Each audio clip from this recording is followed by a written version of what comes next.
আসসালামু আলাইকুম, আশা করি সবাই ভালো আছেন। তো আমি ভালো আছি। এই তো রান্নার প্রসেসিং চলছে। এখানে আমি ডিমটা এখন ভেজে নিচ্ছি।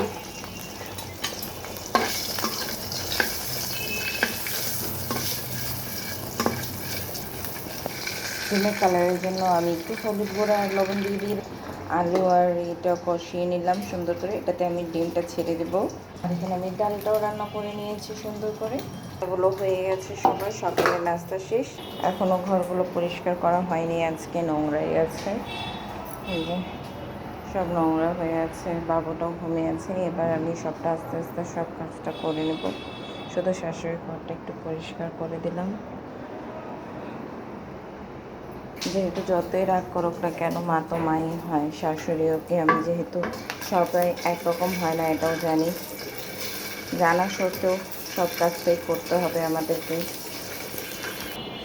মেহমান আসছে, মেহমানদের জন্য কিছু নাস্তা পানি বের করতে হয়। তো একটু নুডলসটা বের করে রেখেছি। নুডলস, চানাচুর, বিস্কিটগুলো সব বের করে নিলাম। যে দেখেন কি সুন্দর ভাঙা হয়ে গেছে ডিমটা। এই যুগে এসে যদি মানে চালের মধ্যে কখনো কালো এগুলো থাকা পাওয়া যায় না, কিন্তু আমারটায় পাওয়া যাচ্ছে, কারণ আছে, সেটাও কারণ আছে পাওয়া যাওয়ার। মানে 80-90 টাকা চেয়ে 1 কেজি চালের দাম যদি এরকম অবস্থা হয়, তাহলে আর কি বা হতে পারে। তো কিছু ভুলের কারণে এই জিনিসগুলো নষ্ট হতেও বাধ্য হয়ে যায়। যে কিছু আমার শাশুড়ি আম রেখেছিল ড্রামের মধ্যে, এখন ড্রাম থেকে যখন বের করেছি, প্রত্যেকটা চালের মধ্যে এখন এতগুলো মানে কঙ্করগুলো সব রয়ে গেছে।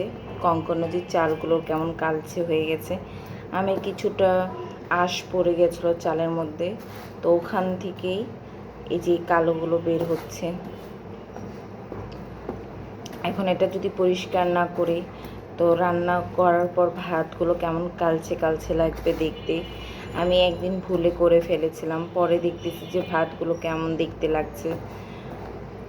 তো এগুলো এখন বেছে নিতে হবে। আর এটা বাছার এখন অনেকটা সময় লেগে যায়। আর আমাদের অভ্যাস যেহেতু এখন বাছা চালের খাওয়ার ইচ্ছে হয় না যে বেছে বেছে সময়টা দিব, কিন্তু কি করারই বা, জিনিস তো আর করা যায় না। আর এটা না বাছলে এখন খাওয়াও যাবে না। এই যে দেখেন কতগুলো কালো বের করেছে, মানে এভাবে করে বের করতে হয়। আর অনেক দিনের কথা, পুরনো কথা মনে পড়ে গেল। আমাদের দাদিরা এরকম করতো, মা দাদিরা। দেখেন পোকাটা, আর মা দাদিরা এইসব কাজ করে থাকতো। এখন নিজেকে দেখে ভালোই লাগে, কিছু কাজ করতে ভালো লাগে, মন্দ লাগে না।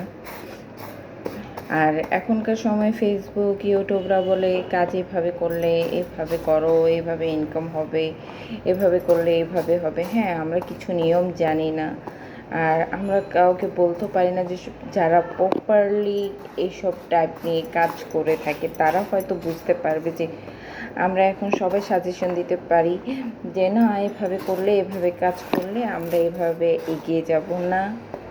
কারণ সবার সাজেশন এক হয় না, সব সাজেশনের মালিকও একরকম হয় না। আর সবার সাজেশনে যে কাজ করবে সেটাও না, সেটাও কিন্তু ফেসবুক আস্তে আস্তে আর ইউটিউবরা আস্তে আস্তে আপনাদেরকে ব্যান্ড করে দিবে যে এরকম মিথ্যা প্রচার করাটা। ফেসবুক কোথাও তো বলে না, বা ইউটিউবরা কোথাও তো বলে না এটা করো না, ওটা করো না, এরকম করলে ওইরকম করলে এটা হবে সেটা হবে, ভিউ কমে যাবে।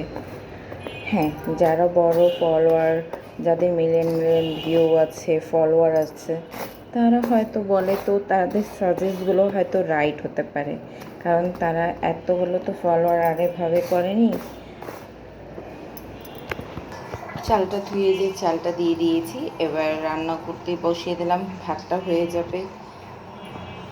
আজকে যাব আম্মুর বাসায়, তো একটু কাপড় চোপড়টা বের করে গুছাবো। আমি বাসায় গেলে মানে অনন্য কাপড় চোপড় নিয়ে বসে থাকি না যে এটা পরতে হবে সেটা পরতে হবে, যেটা ভালো লাগে সেটাই পরে নেই। চানাচুরটা খেয়ে রেখে দিয়েছিল, এখন সব বাটিগুলো আবার ঘর থেকে সব কিছু গোছাতে হবে। দেখতে পাচ্ছেন আমার গাছগুলো থেকে পাতাটা ছাড়তেছে কি সুন্দর। মানে আমার সব পাতাগুলো ভেঙে দেয় আমার হাজব্যান্ড। মানে বড় বড় পাতা হলে ও যেটা জন্মাচ্ছে সেটাই রাখতে চাচ্ছে, আর যেটা মানে আগেগুলোর পাতা ছিল সবটা উঠি। মানে আবার বলতে গেলে ও কিন্তু খুব যত্ন করে, আমি কিন্তু একটু যত্ন করি না গাছগুলোর। ও কিন্তু সবসময় পানিটা চেঞ্জ করা, যত্ন করা আর খুবই টেক কেয়ার করে রাখে, ভালো লাগে আমার কাছে। এটার মধ্যে যে পাথরগুলো আছে সেটা খুবই সুন্দর পাথর, এইভাবে দেখতে পাচ্ছেন নত। এটা পাথরগুলো খুবই সুন্দর, মাল্টি টাইপ পাথরগুলো, মানে অ্যাকোরিয়ামে যেগুলো পাথর থাকে সেই পাথরগুলোও আছে।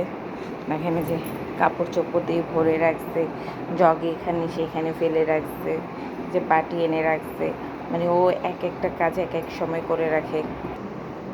সবটা গুছিয়ে নিলাম, এবার গোছানোটা শেষ। তো সব গোছানো হলেই ভালো লাগে। এখনদের সন্তানরা পড়াশোনা করতে একেবারেই চায় না, পড়াশোনাতে ওদের অনীহা, এত অনীহা যে বলার বাইরে। হ্যাঁ, শিক্ষামন্ত্রী যা করছেন আমি ভাবছি ভালোই করতেছে, একটু টাইট না দিলে পরীক্ষার মূল্যটা কী। এই যে বাসা বাড়ি সবটা ঝেড়েছি, আজকে সকালবেলায় ঝেড়েছি। হাজব্যান্ড জেগেছিল, তো ওকে বললাম আচ্ছা ঠিক আছে আপনি একটু নামান। আর সকাল 6টার দিকে সব ঝাড়ঝুড় করে আবার রেখে দিলাম, সুন্দর করে পরিষ্কার করে নিলাম। এখন ওরা আবার ঘুমাতে বসছে, তো এখন বিছানাগুলো আবার নোংরা হয়ে আছে, কারণ হাজব্যান্ড যেহেতু অসুস্থ ঘরে একটু, তাহলে ওর জন্য একটু টেক কেয়ার করতে হয়, পুরো ঘর দোয়ারটাকে একটু ঝাড়ামোছা করে রাখতে, কারণ ধুলাবালি দিয়ে প্রচুর অ্যালার্জি হয়। তো এটার জন্য আমি একটু গুছিয়ে মুছিয়ে রাখি। তো আল্লাহ হাফেজ, ভালো থাকবেন, সুস্থ থাকবেন। আমার রান্নাবান্নাও শেষে, যে ঘরগুলো গুছানো হয়ে গেছে। আমার ফ্রিজটা নষ্ট ছিল, এখন এই নষ্ট ফ্রিজটাকে আবার সুন্দর করে রিপেয়ার করা হয়েছিল। তো মানে কালার করা হয়নি, কিন্তু এটা মানে রিপেয়ার করতে বাতাস আসছিল না, তো বাতাস দিয়েছি। আল্লাহ হাফেজ, ভালো থাকবেন সবাই, সুস্থ থাকবেন। তো